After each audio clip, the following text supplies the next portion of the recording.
Welcome to Thriving the Future podcast, where we're finding positive solutions to thrive in the tough times ahead. Episode 16, Ditch the Debt, Now Ditch the Consumer Mindset.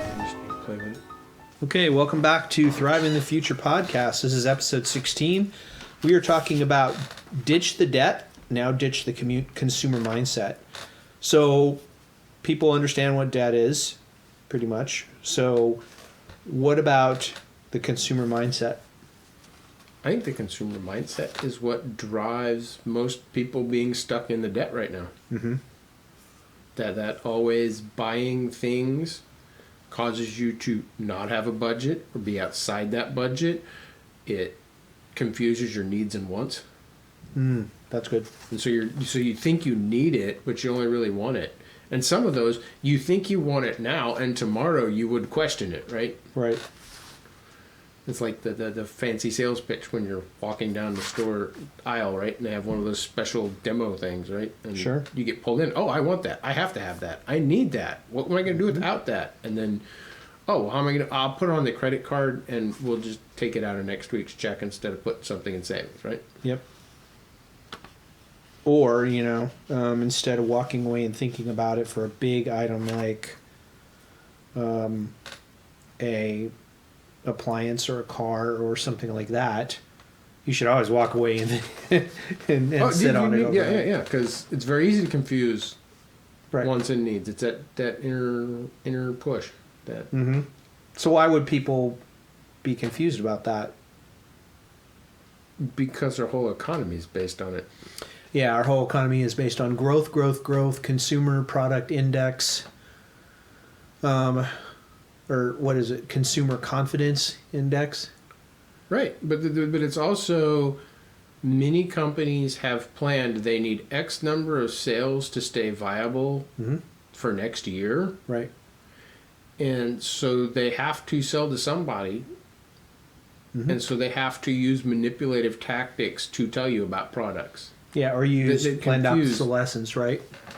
Well, yeah, planned obsolescence gets in there right there because they have to have this sale to be viable next year, right? Mm-hmm. And so people won't buy it if it works forever, so we have to make sure it breaks. Sure. And where do we find that line where it breaks and people are still happy with us, right? Mm-hmm. And I think we've seen that planned obsolescence get shorter and shorter and shorter, so the products die sooner and sooner and sooner. It has to, yeah. Like, I have a laser printer. It was a black and white laser printer that came out in the 90s, right? It just now quit last week. Right. And what broke were the little plastic pieces on the rollers, so it can't feed the paper right. Sure. Technically, if I wanted to, I could probably go get a 3D printer, print me some of those, put them on there, and get it up and working again. But inkjet printers don't last 6 months anymore. Right. On purpose, they'll sell you. I bought that printer down there for $59. Right. And the ink costs more. And the ink cartridges cost more than that. Yeah. Yeah. The planned obsolescence has really shrunk, right? Right. I mean, most people got rid of that black and white laser printer, in the 2000s to get a better one, right? Mm-hmm. Even offices and businesses. But for me, it worked a long time. Sure. Because they used to build them that way, right? The planned obsolescence was more 10 years than 6 months. And they're starting to get us accustomed to renting. You're paying a subscription per year rather than having a physical. It's going to break anyway. Let's just go to Harbor Freight and buy the off-brand. Right. Or, if you're buying a tool online or a service online, you don't own it. You have a subscription for a year. Right? So, even Office pretty much is that way. So because everything must progress. Mm-hmm.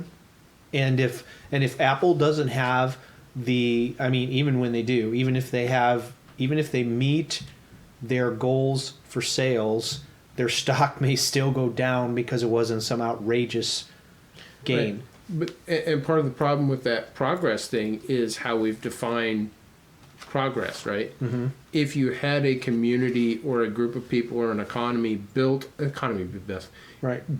on people needing less and less, your progress measure would be different. But right now, progress is higher and higher amounts of sales Right. in an inflating dollar.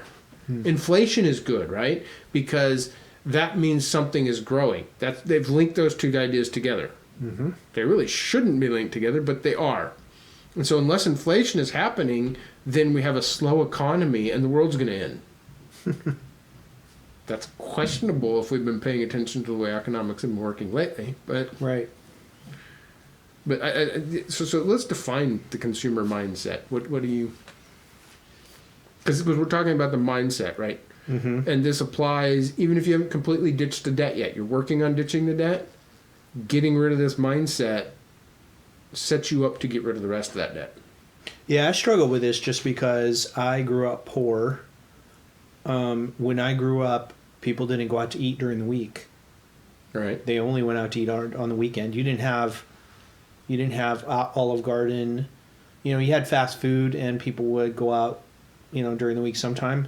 But the main restaurants were mostly local. They had to make all of their money on the weekend, even if they were open during the week, because basically nobody went out to eat during the week. At least we didn't. And it was really hard when I'm not saying successful or whatever, but when I got older and then had money so that it would let's go out to eat, right? Or Well, it or I is need a this or whatever. status symbol, Right.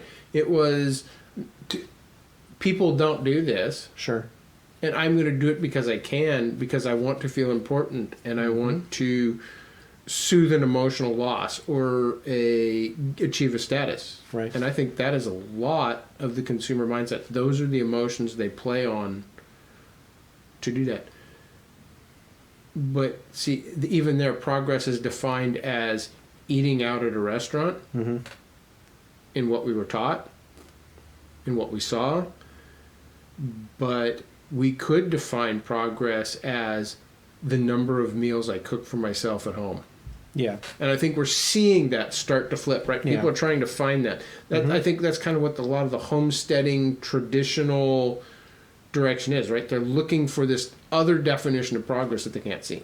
Sure. Well, and then it's less vacuous And it's also entertainment. calories and stuff, right? Right? There's a whole health side to that. But they are looking for redefining progress. What is a better society? And they're not seeing it that way. They're just seeing this looks better, so I'm going to start canning things, or I'm going to start storing things, or I'm going to try and do what my grandparents did without understanding it. The value and the mindset was different. Right? Okay. Grandpa's mindset was you go out to dinner on the weekends, on a date, or a special event, or somebody's birthday, right? Right. On Mother's Day. On those are when you go out. The rest of the time you eat at home because family is family and family needs to eat together in the home, right?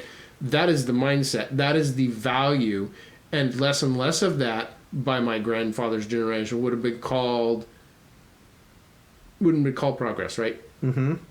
Going back to that, they would start calling that progress. We don't see it that way. We see the less time I have to spend in my kitchen, the less time I have to spend in my garden, it's progress. The more time I can watch Netflix or be entertained or have somebody else do for me because I want to feel like I have a servant even though I'm tipping them, right? Sure. That it's a play on the power, right? Feel power. Right. And it's even worse now that folks are, working, both spouses work or there's only one spouse, right? Right. And it's trying to buy the love or whatever of your kid or your loved ones or whatever else. So Assuaging guilt. Yeah, I have a friend who has children, grandchildren, and he even has a couple great grandchildren. For some reason, they're still buying gifts for everybody at Christmas time, and they end up going in debt every year, like $3,000. And you would have to really work hard. Now we've talked before about one way you can offset that is by buying gift cards or whatever all year round. So, or Christmas club type thing all year round. But still, $3,000 for a Christmas is outrageous. So, somebody needs to be asking some questions on why am I doing it to that level? No. I'm going to go buy stuff and soothe that guilt feeling. I'm going to go buy stuff and soothe that emotion. I'm going to go shopping for entertainment purposes. Sure. I am not going to face who I am as a person. Right. Okay. I think that's part of that mindset. Mm-hmm. I think another big one is that we think, and this goes with what you're saying, we buy gifts first before we consider any other option as a gift. Yeah. Right? We don't consider regifting. I've got things that sit on my shelves everywhere, right? I no longer eat wheat Right. and pasta, right? Mm-hmm. But I have a pasta maker because I liked making pasta, and I had a really nice one, and it's basically sat on the shelf for over 5 years now. I just wrapped that up to give to a friend for a birthday present. Oh, because good. it's just going to sit there and collect more dust. Right. I used to use it all the time, right? I used some very bad ones before I bought the nice one. Mm-hmm. And they may use it once or twice, right? Right. I don't know. But it's just sitting there doing nothing. That's an option, right? Well, I also, yeah, go ahead. Go ahead. And also get to the point where instead of buying something, you make something, you have a product from your Right. farm or whatever else, Or just your hobbies, right? I Right. mean, so some people really like the pepper jam, the pepper jams, right? That people make, right? You can make some of those and have them there, right? You're not going to go through all the ones you have on your shelf necessarily. Sure. And you can do those up a little bit and make, like a sample package. Instead of going and buying the sample one at Christmas, like, you get all the little jelly jars and the salami. You can go buy a salami and take a few of those off the shelf, and you've got that. You can think ahead that way, right? That's a good That idea. is a idea, right? And we've been doing the sodas and the vinegars Right. and the ciders and the wines Sure. and the tinctures. I mean, can you imagine opening a thing and getting an echinacea tincture and 2 or 3 others? Right. Mine's going. Can't think of them, but as a herbal first aid kit. Right. And when you're making a tincture and you're making a quart jar, right? It'll fill a little dropper bottle. 2 or 3 of those. Can you make that? Would be a great gift to open. Sure. And put something in there about this is how you use it.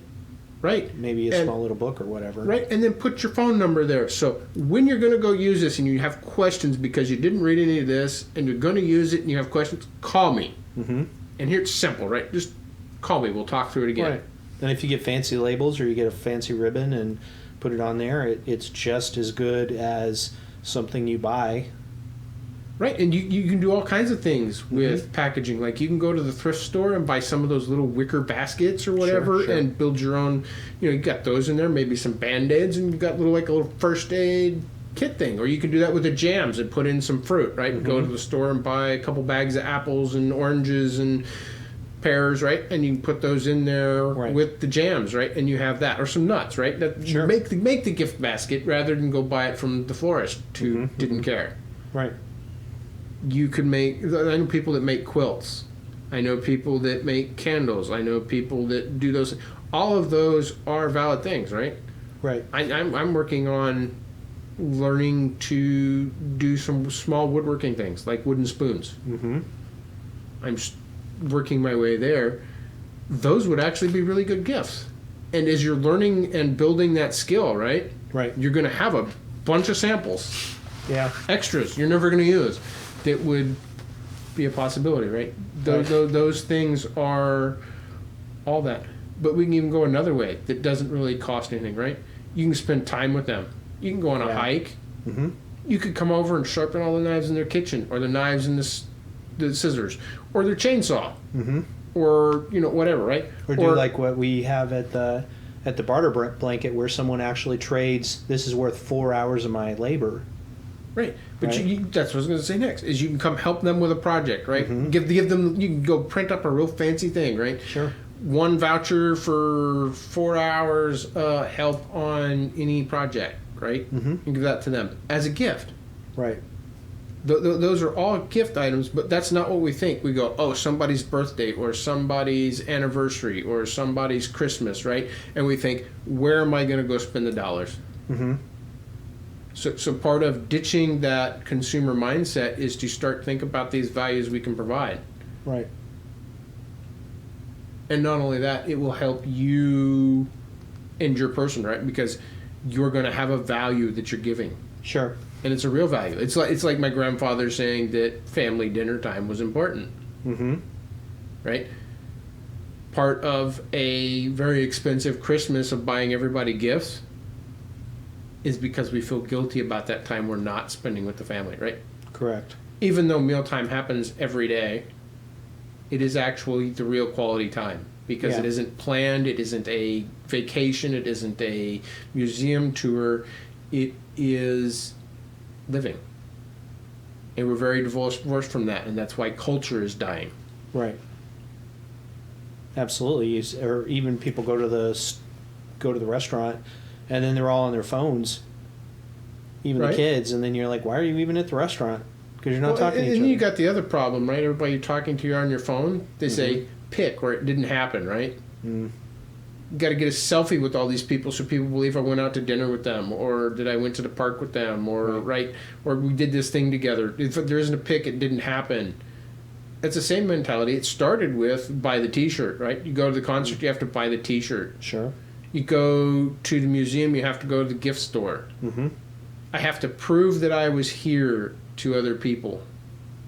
Right. And you have to get out of that mindset, right? If you tell me that you went to the Grand Canyon and you tell me about it, why can't I just believe you on that? Mm-hmm. Pick or it didn't happen is mistrust. It's eating away at our trust of one another. Right. That's true. So some of the other options you could have,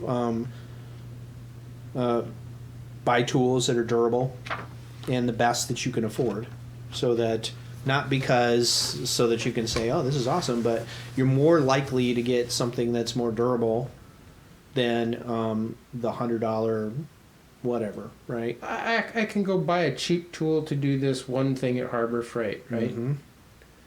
I can go buy a better quality tool and do that project for myself. Right. And then I have that tool to go do a similar project or another project for a friend. Sure. Mm-hmm. Or to loan to them to do, right? And if you have a group of people where this person has the cider press and this person has the drill press and the welder and the grinder, right? Right. And this person has maybe the blacksmith shop and this person has all the garden tools. Mm-hmm. And the bigger ones like the tiller or the whatnot, right? You create that opportunity to exchange a value. Then I didn't buy a tool just for this project. Mm-hmm. I bought a tool to enhance my community. We saw this Saturday at the workshop, right? Sure. Before the workshop, Steve came over and ran that snake down through my line. We got all of 9 feet wonderfully before we've got some kind of problem. Now we know where we need to dig up. But that saved me money of having to call a plumber. Mm-hmm. And he bought it because it helps him once or twice a year. Right. But now he can help a whole community with that. Yeah, definitely. Right? Those kind of purchases take the value out of, well, I'm only going to use this once. Well, I may only use it once, but Scott may use it 3 times, right? Mm-hmm. There is a thing there, and that is how you build community. The guy that has the tools that are good, right? I mean, you can be that guy. Sure. Yeah, and like we were saying, we make vinegar. Some of us have eggs. You can get into your own little economy there where, I like our vinegar a lot better than the store vinegar. Well, how much vinegar do you want? Yeah. And how big can you brew it? It doesn't take much more to brew a gallon than a quart, right? Right. And you may not, And you might do quarts, to find out which vinegars you like the most. Sure. But doing a few gallons that you could give away or share so somebody else doesn't have to do it is a big deal. We got people that got herbs everywhere. I'm looking to infuse some oils. Right. And then the vinegars. And you have a salad set. Mm-hmm. Yeah, and then like we had some unique sodas at the workshops, right? So we had lavender soda, Right. and we had mint soda, which Right. you just don't see those. And then if you get to that point, people can start developing taste for stuff like that, right? My sister loves Tulsi, sacred basil. Right? So I made her a soda with that. Really? What does Yeah. that taste like? Well, most of it went all over the ceiling and everything. That's the one that blew But it was up. really good.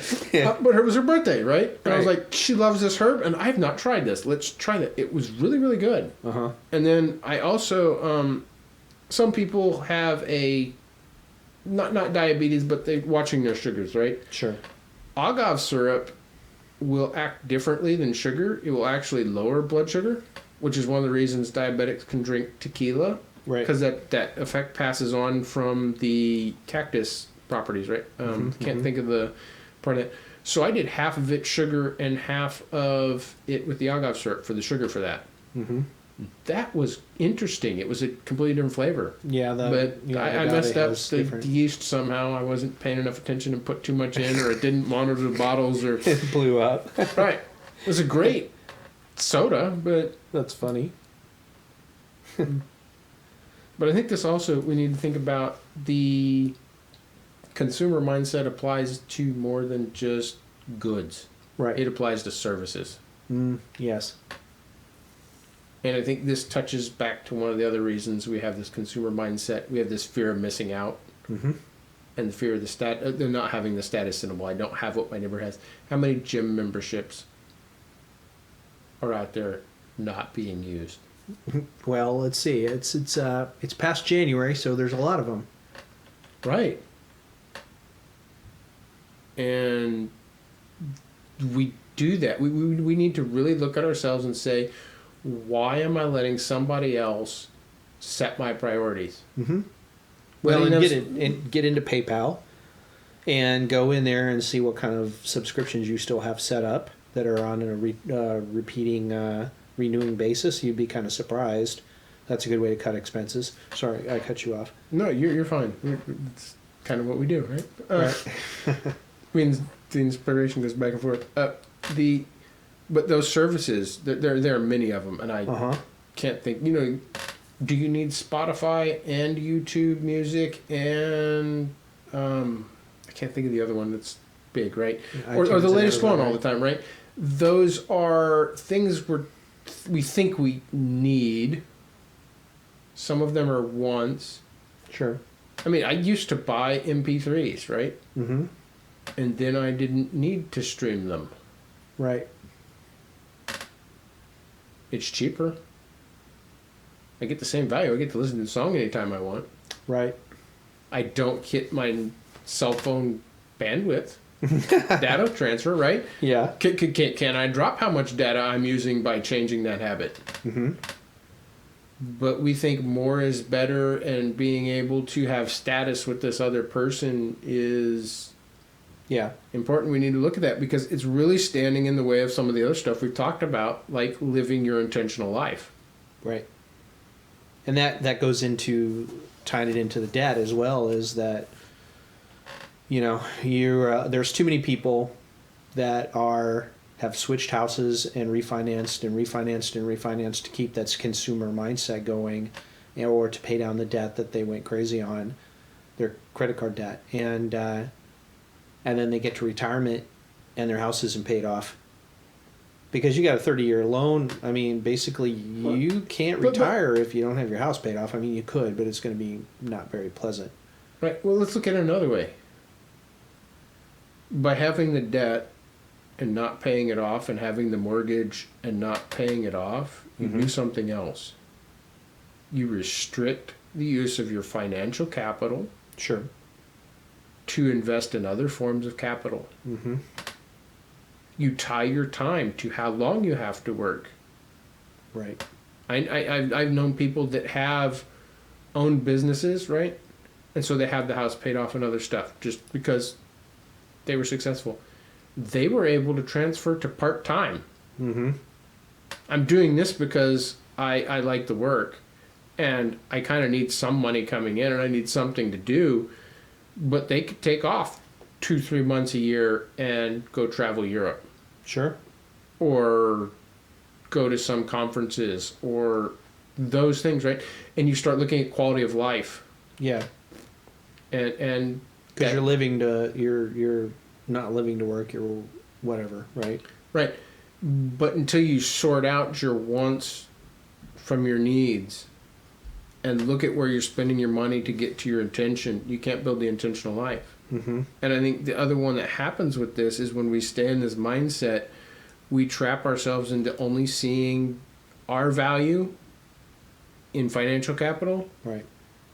And when we're there, we can't figure out a way to do a side hustle that provides something other than planned obsolescent goods and Sure. values, even in the services, right?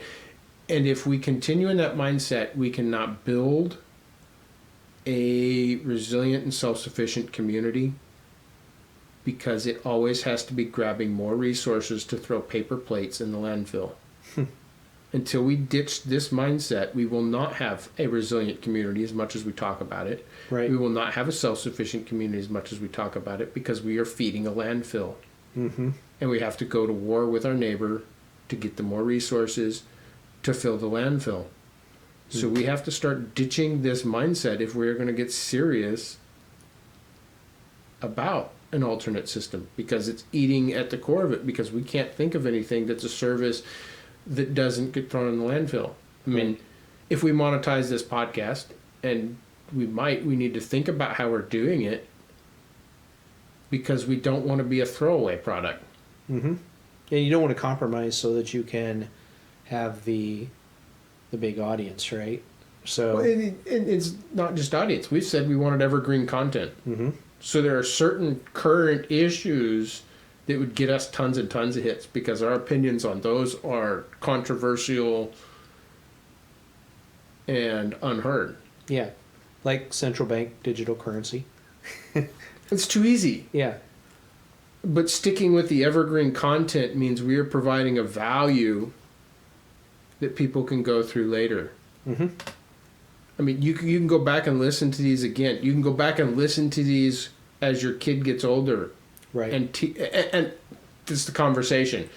They can say, Scott and Perpend are dumb and wrong on this point, and let's discuss why. Yeah, and you're not stuck in the 2022 bucket, right? So I listened to some podcasts from last year, and they're talking about stuff that happened last year, or they're making predictions about what's going to happen. And you look back at that now and you kind of go, well, this was wrong, and they didn't go as worse as it actually got. And then that has no, it doesn't have replay value, it doesn't have sticky value, it doesn't have It's a planned obsolescence product, right? Yeah, that's one of the reasons the podcasts go 3 hours. Mm-hmm. More commercials on YouTube, Mm-hmm. more money for Patreon hours. Sure. More, it is that planned obsolescence mindset, because they're still stuck in a consume mindset. Mm-hmm. Consume and throw away, consume and throw away, consume and throw away. Interesting. Okay, any other tips we have?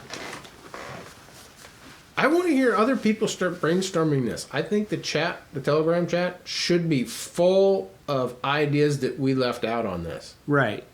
And I want more gift ideas. I want more Sure. craft ideas, more DIY ideas, more things I can go do with somebody, right? And I don't want to see Scott providing them all.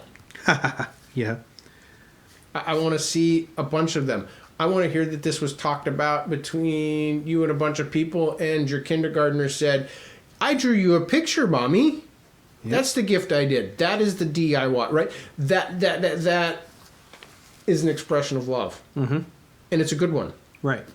I just thought of that right now, right?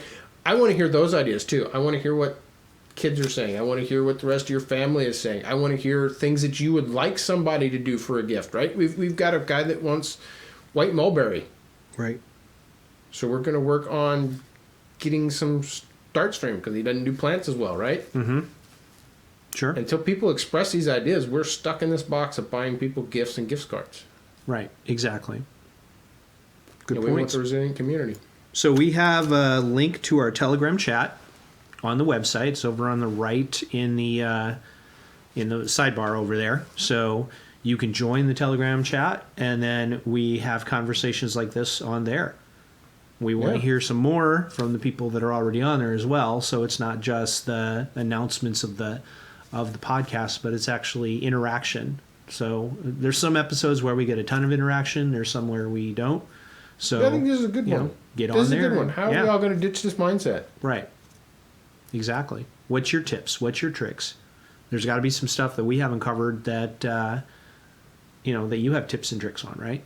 I know I'm stuck in my box. Okay. Very good. And please join us in the conversation. Either leave some comments on the website, interact with us on Twitter. So it's Thriving the Feud. And then also we have the Telegram chat. There's a link on the website. Check it out. And come and interact with us and give us some of your ideas as well. Take care, everybody. Take care. Thank you for listening to the Thriving the Future podcast. Check us out on our website, thrivingthefuture.com. Also follow us on Twitter at Thriving the Feud. And come join our community chat on Telegram. It has a link in the website. This podcast was produced by Scott, the Freedom Farmer, freedomfarmer.net.